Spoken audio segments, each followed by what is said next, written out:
નમસ્કાર પ્રણામ મિત્રો, જય માતાજી, જય શ્રી કૃષ્ણ. મિત્રો, આજની કહાની તમને પણ રડાવી દેશે એવી બનવાની છે, તો તમને નમ્ર વિનંતી છે કે છેલ્લે સુધી કહાની સાંભળશું. તો ચાલો શરૂ કરીએ આજની કહાની. સૂરજ, એ સૂરજ, ઉઠને, હવે તારે ઓફિસે જવાનો સમય થવા આવ્યો છે. ચાલ ઉઠ તો. ખુશીએ ઘેર નીંદરમાં તેના બેડ ઉપર હાથ ફેરવતા કહ્યું, પણ સામેથી કોઈ રિસ્પોન્સ ના મળ્યો. આમ તે 5 મિનિટ સુધી બોલતી રહી, પણ ત્યાં કોઈ હોય તો જવાબ મળે ને. ખુશીએ હળવેકથી હાથ હવામાં ફેલાવતા આળસ વિખેરી, પોતાની આંખની પાંપણ ખોલી અને પોતાની બાજુ તરફ જોયું, પણ સૂરજ નહોતો. તેને થયું કે સૂરજ ફ્રેશ થતો હશે, એટલે તે ઉઠીને રસોઈ રૂમમાં ગઈ અને ત્યાં જઈ સૂરજ માટે બ્રેકફાસ્ટ અને ટિફિનની તૈયારી કરીને ડાઇનિંગ ટેબલ પાસે આવી. ખુશીની આંખો હજુ પણ ઊંઘમાં ઘેરાયેલી હતી. તે પાછી ત્યાં જ ડાઇનિંગ ટેબલની ચેર પર બેસી એક ઝબકી મારી લીધી અને પછી ઉઠી. ત્યાં તો સવારના 9 વાગી ગયા હતા અને તેણે બનાવેલું જમવાનું પણ એમના એમ જ પડ્યું હતું. ખુશી ચિંતામાં પડી ગઈ કે સૂરજ હજુ સુધી ક્યાં છે. તે આમ તેમ ભટકતી રહી, શોધતી રહી, પણ સૂરજ ક્યાંય ન મળે. ખુશી અસમજમાં આવી ગઈ અને રડવા લાગી. હે ભગવાન, આ સૂરજ ક્યાં ગયો? આજ સુધી એણે આવું નથી કર્યું. આજ કેમ મને તડપાવે છે? ખુશી ગભરામણમાં આમ તેમ ભટકતા તે એના દરેક પાડોશી મિત્રોને પૂછ્યું કે સૂરજને ક્યાંય જોયો છે, પણ દરેકનો એક જ જવાબ, ના, નથી જોયો. ખુશી બેચેન ભરી હાલતમાં પાછી ઘેર આવી ને સોફા પર બેસીને રડવા લાગી અને મનમાં ને મનમાં બોલતી ગઈ, આજ આવવા દે સૂરજને, હું એને જોઈ લઈશ. મને રડાવે છે, એક દિવસ હું પણ તને રડાવીશ. આટલી વાત પૂર્ણ થતા તેના લેન્ડિંગ ફોન પર રિંગ વાગી. ખુશીને 1-2 વાર તો રિંગ ન સંભળાણી, પણ એક છેલ્લી રિંગ વાગી અને ખુશીએ ફોન ઉઠાવ્યો. હેલો, કોણ? ખુશી બોલી અને સામેથી અવાજ આવ્યો કે તમે મિસિસ પાનવાલા બોલો છો? આટલું સાંભળી હળવા અવાજે ખુશી બોલી, હા બોલો, શું કામ છે? ફરી સામેથી અવાજ આવ્યો કે હું પલ્પ્સ હોસ્પિટલમાંથી વાત કરું છું. તમારા સગાનો એક્સિડન્ટ થયો છે. ખુશી ગભરાહટમાં પલ્સ હોસ્પિટલ દોડી ગઈ. ત્યાં જઈ રિસેપ્શનિસ્ટને કહ્યું, હું ખુશી પાનવાલા છું. હમણાં અહીંથી ફોન આવ્યો હતો. રિસેપ્શનિસ્ટ બોલી, હા, તમે ફર્સ્ટ ફ્લોર પર વોર્ડ નંબર 57માં જાઓ, ત્યાં તમને માહિતી મળશે. ખુશી દોડતી પહેલા માળે ગઈ. ત્યાં ડોક્ટર હાજર હતા. ખુશી ડોક્ટરને મળી અને ડોક્ટરે આશ્વાસન આપતા કહ્યું કે સામેના બેડ પર તમારા સગાને રાખેલ છે. ખુશી અસમજમાં ધીરે ધીરે ડગ માંડતી ત્યાં બેડ પાસે ગઈ અને ત્યાં જઈને જોયું તો મોં પર કપડું ઢાંકેલું હતું, પણ ખુશીનો કંપતો હાથ ત્યાં પહોંચતો જ ન હતો. એટલે ડોક્ટરે પોતે કપડું હટાવ્યું અને તરત જ ખુશી બેહોશ થઈ ગઈ, કારણ કે એણે તો જે જોયું એ એક લાશ હતી અને એ લાશ બીજું કોઈ નહીં પણ પોતે સૂરજની હતી. શું થયું, કેમ થયું, ક્યારે થયું, કોઈ જ ખબર નથી અને સૂરજને હોસ્પિટલ કોણે પહોંચાડ્યું એ પણ ખબર નહોતી.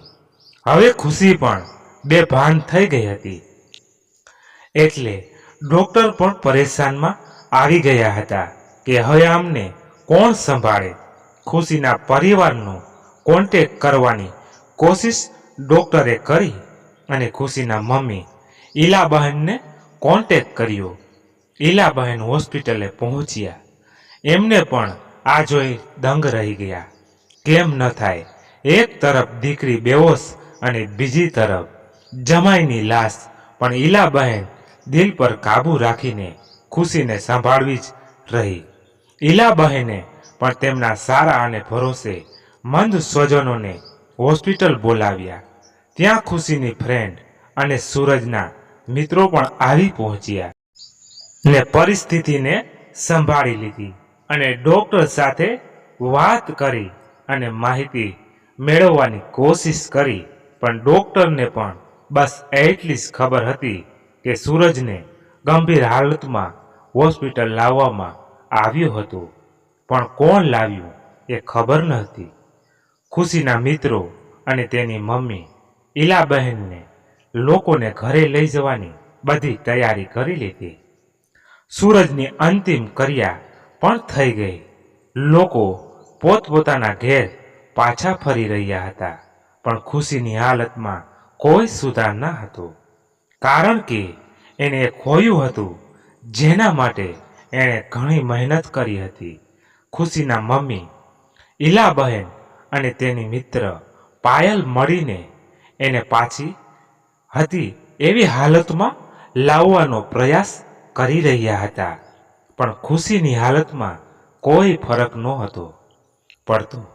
ઈલાબહેન તેને બોલાવવાની કોશિશ કરતા, ખુશી બેટા, જો તારી બહેનપણી પાયલ આવી છે.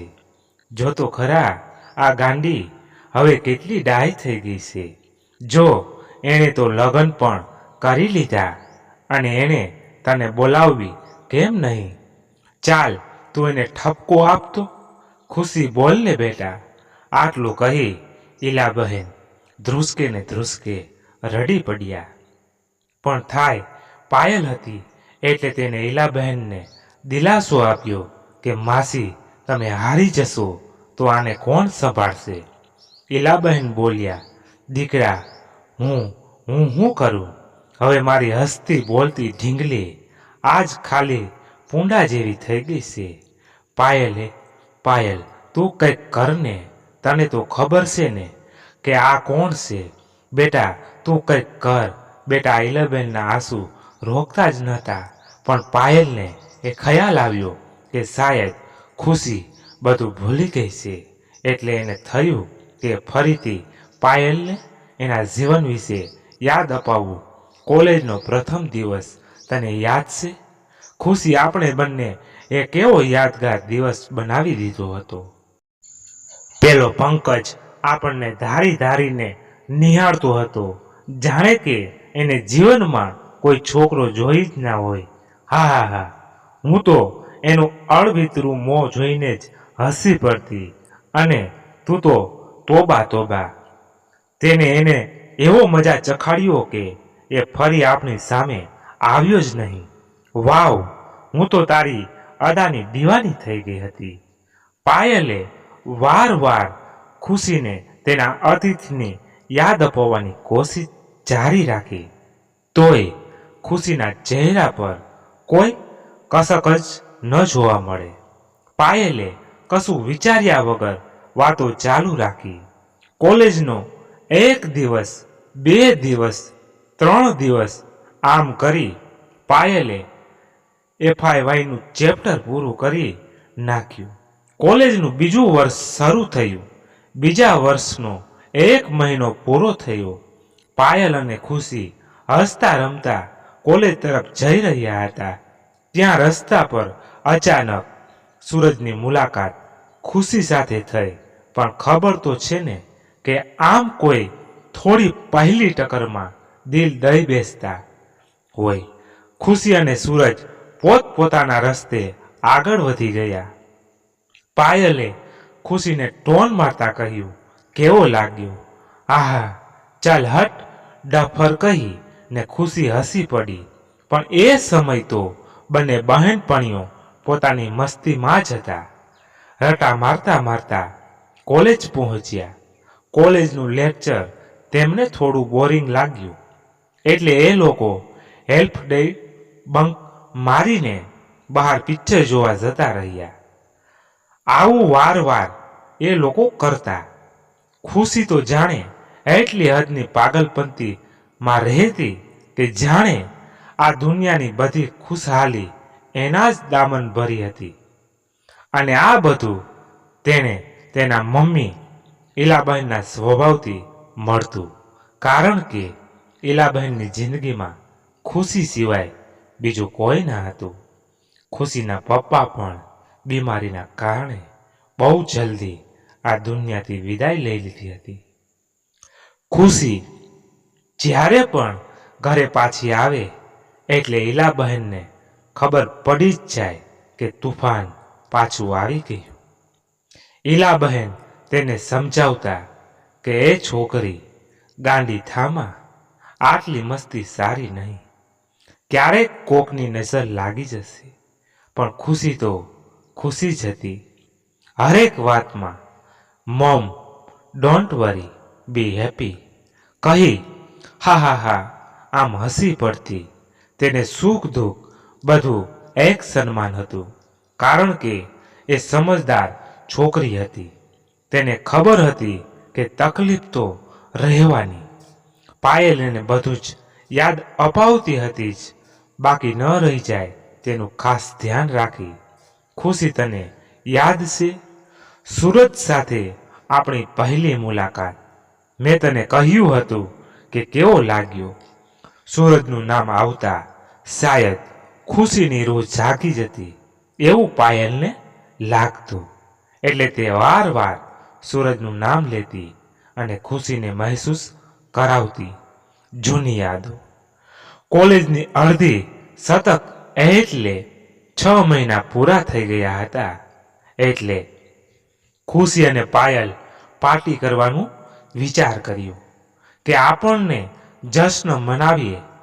ફરી એ જ સમય એ જ પળ ખુશીના જીવનમાં પાછું આવ્યું. એટલે કે સૂરજનું ફરી મિલન આ વખતે કંઈક અલગ જ હતું. કારણ કે આ પળ ખુશીના જીવનમાં રોજબરોજ આવવા લાગી.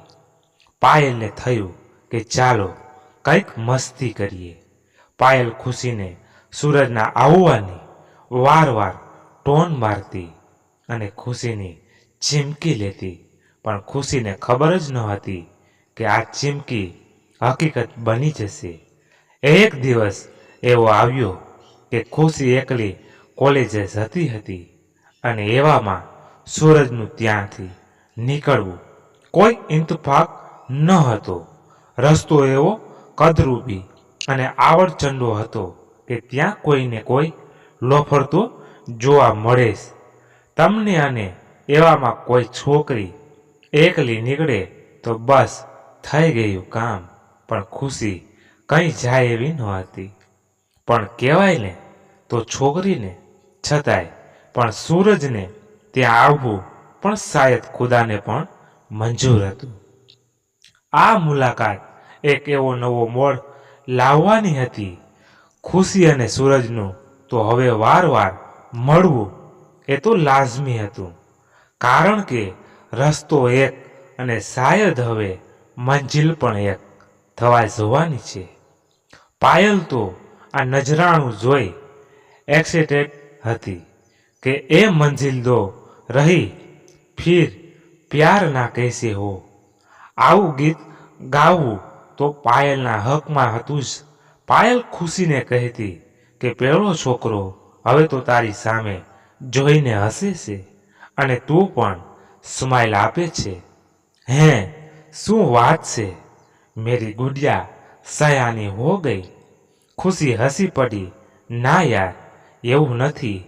એ તો એને એકવાર મારી મદદ કરી હતી એટલે.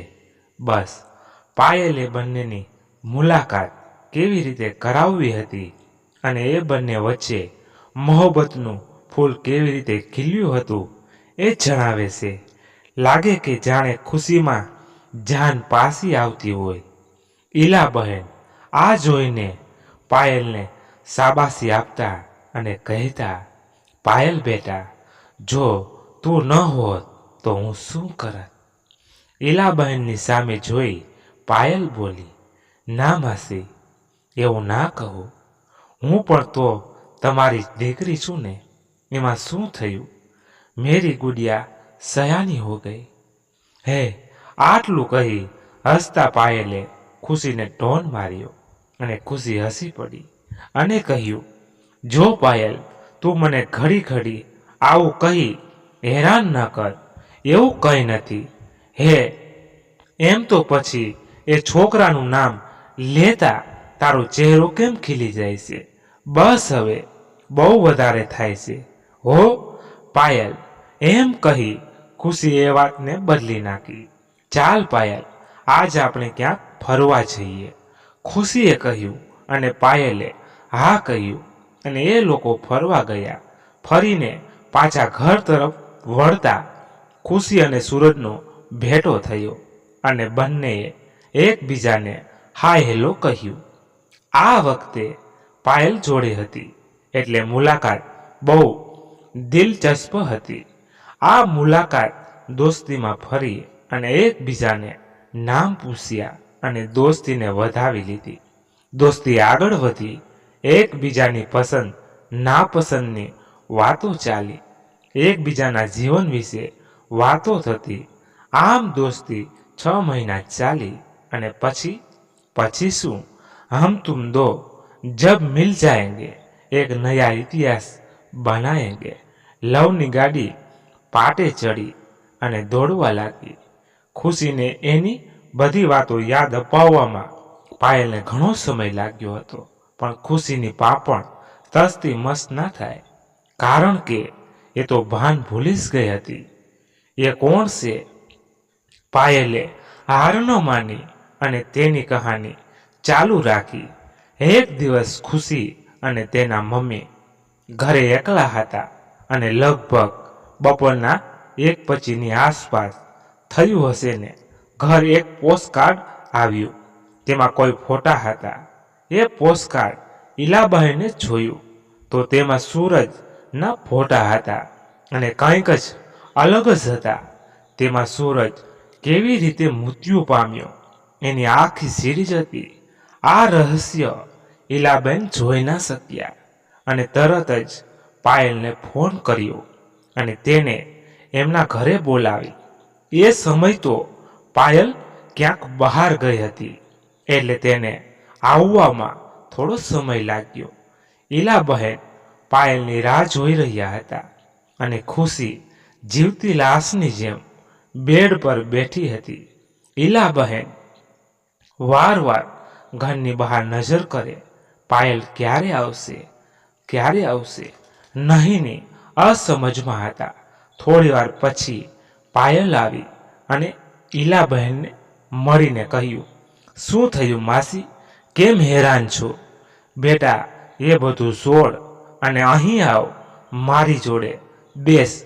ઈલાબહેને પાયલને બેસાડીને પેલા સૂરજના ફોટા આવેલા પાયલને બતાવ્યા. આ જોઈ પાયલ પણ હેરાન થઈ ગઈ અને થોડી વાર સ્તનબંધ થઈ ગઈ. એને પણ કંઈ સમજાયું નહીં કે આવા ફોટા કોણે પાડ્યા હશે. પાયલે ઈલાબહેનને પૂછ્યું, માસી, આ કોણ આપી ગયું? ઈલાબહેન પણ ચૂપ હતા. તેમને પણ કંઈ ખબર ન હતી.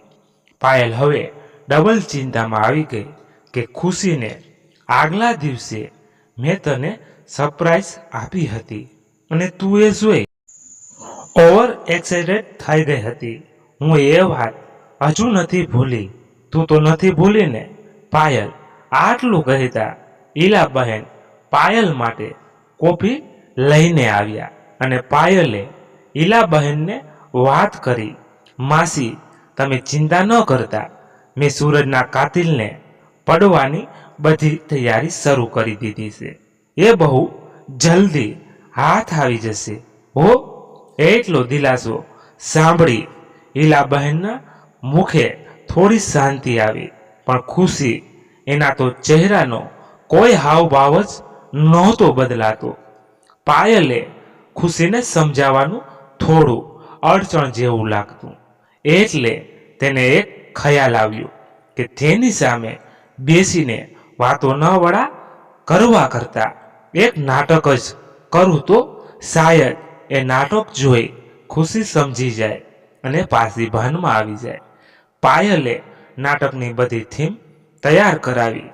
ઘરથી કોલેજથી જ્યાં જ્યાં તે લોકો સમય પસાર કરતા બધી જગ્યાનું લોકેશન તૈયાર કરાવ્યું અને નાટકની શરૂઆત કરી. પહેલી થીમ હતી ઘરમાં રહેતા અને હસી મજાક કરતાનું પાત્ર ભજવ્યું. પાત્રમાં પાયલે ખુશીનું પાત્ર ભજવ્યું અને હું ખુશી જેવી જ નકલ ઉતારી. પછી કોલેજનું નાટક ભજવ્યું.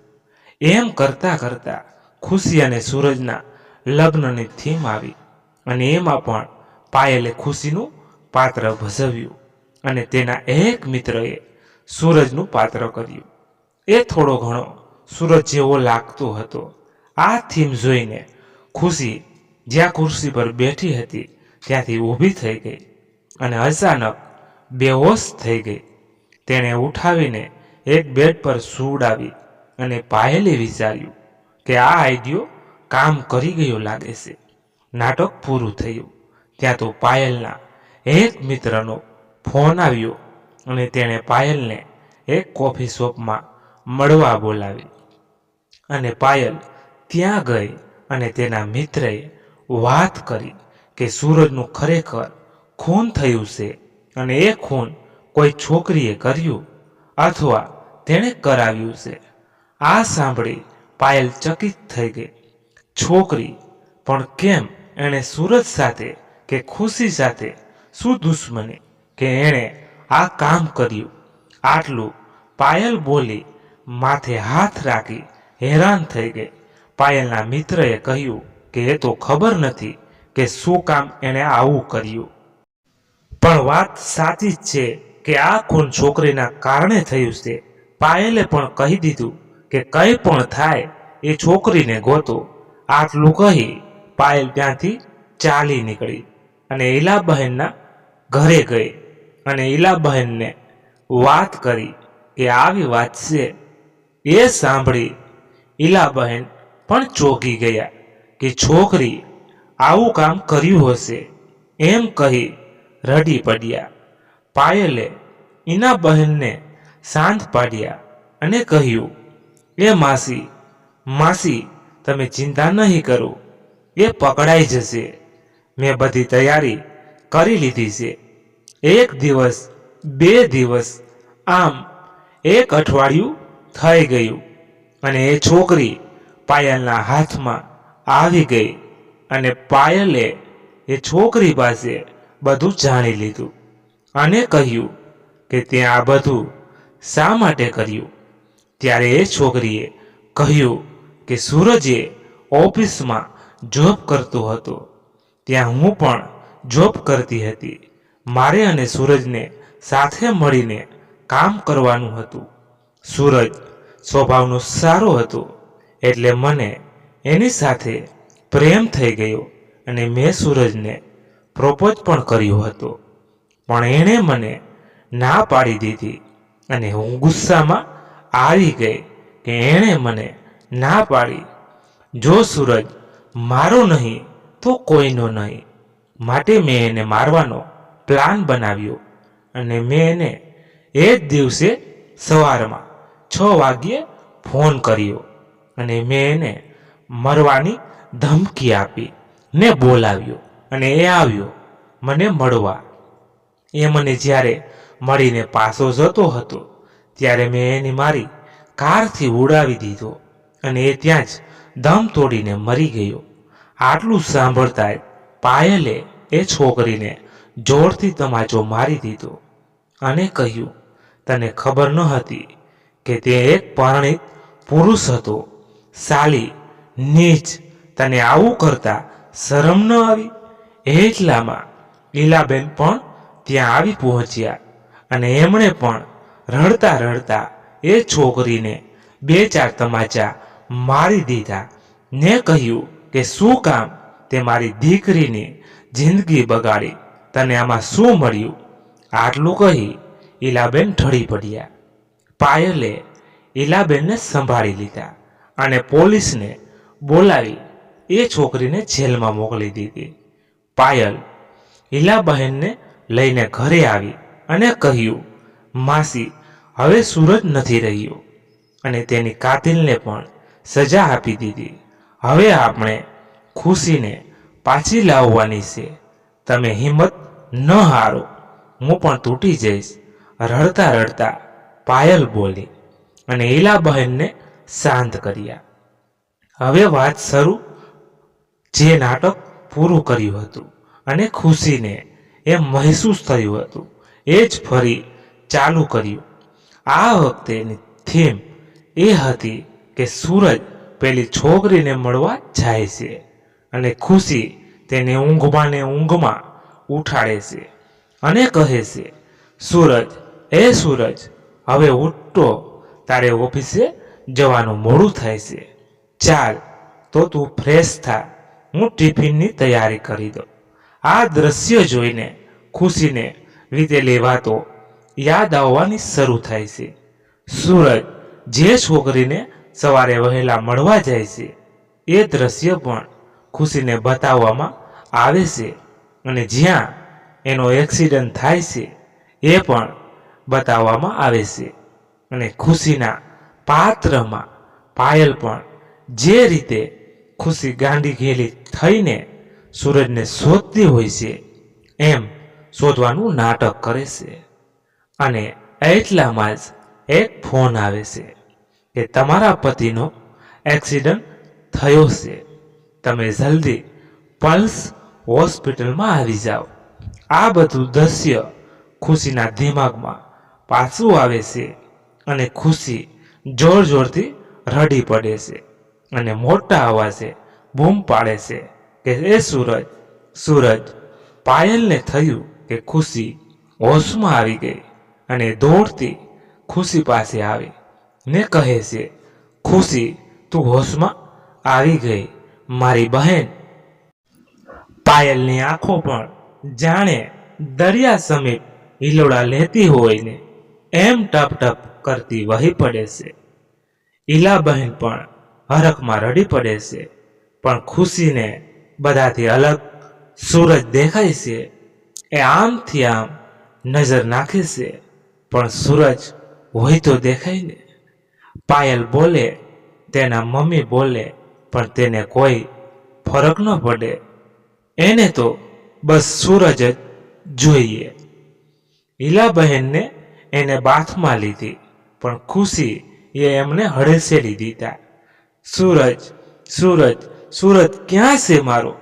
મારે એને મળવું છે. એ સવારનો ક્યાં ગયો છે? હું એને ગોતું છું પણ મળતો નથી. તમે એને જોઈ લો. ખુશીની જીભ રોકાતી નથી અને ઈલાબહેનના આંસુ છલકાતા જાય છે. પાયલથી રહેવાતું નથી અને તેણે ખુશીના ગાલ પર તમાચો મારતા કહ્યું, ખુશી, સૂરજ નથી રહ્યો આપણી વચ્ચે, તું હોશમાં આવ. ખુશી આ સાંભળી સ્થાનબંધ થઈ ગઈ. પાયલે શાંત મનથી સમજાવ્યું કે આ બધું 6 મહિના પહેલા થઈ ગયું છે અને તું 6 મહિનાથી જીવતી લાશ બનીને બેઠી છે. આ જો તારા મમ્મીને હાલત કેવી થઈ ગઈ છે અને હું તો સાવ ઢળી ગઈ છું. તને ભાનમાં લાવવામાં કેટલા પેતરા અજમાવ્યા તને ખબર છે કે નહીં? ખુશીને ઘરે લાવ્યા ને 1 દિવસ સુધી એને આરામ કરાવ્યો અને પછી નિરાતે બધી વાત કરી અને કહ્યું કે તું આમાં કશું જાણે છે? ત્યાં ખુશીએ રડતા કહ્યું કે સૂરજે મને વાત કરી હતી પણ મેં એની વાતને હસીમાં કાઢી નાખી. સૂરજ, મને માફ કરી દે, મેં તારી વાત ન માની. આટલું કહી ખુશી ધ્રુસકે ને ધ્રુસકે રડી પડી અને તેના મમ્મી ઈલાબેનના ગળે વળગીને બોલી, માં, કાશ હું પહેલા જાગી હોત તો આવું ના થાય. પાયલ, મારી બહેન, મને માફ કરી દે. મેં તને પણ ના કંઈ કહ્યું. બસ એક દિવસ હતો જ્યારે ખુશી બોલી, પણ પછી તો સૂરજના ગમમાં હંમેશ માટે ચૂપ થઈ ગઈ. મિત્રો, કહાની સમાપ્ત થઈ. તમારે શું કહેવું છે આ કહાની વિશે તે કોમેન્ટમાં જણાવો. અને તમને કેવી લાગી? તમને ગમી હોય તો લાઈક કરો અને આગળ તમારા મિત્રોને શેર જરૂરથી કરજો. અને ચેનલ પર નવા છો તો ચેનલને સબસ્ક્રાઇબ કરી દેજો. ધન્યવાદ. ફરી મળીએ એક નવી કહાની સાથે. ત્યાં સુધી બધા મસ્ત રહો અને અમારી બીજી કહાની સાંભળી આનંદમાં રહો. જય માતાજી, જય દ્વારકાધીશ. હર હર મહાદેવ મહાદેવ મહાદેવ. જય શ્રી રામ, જય બજરંગ બલી. મિત્રો, અમારાથી કોઈ શબ્દ એવા બોલાઈ ગયેલા હોય તો માફ ચાહું છું.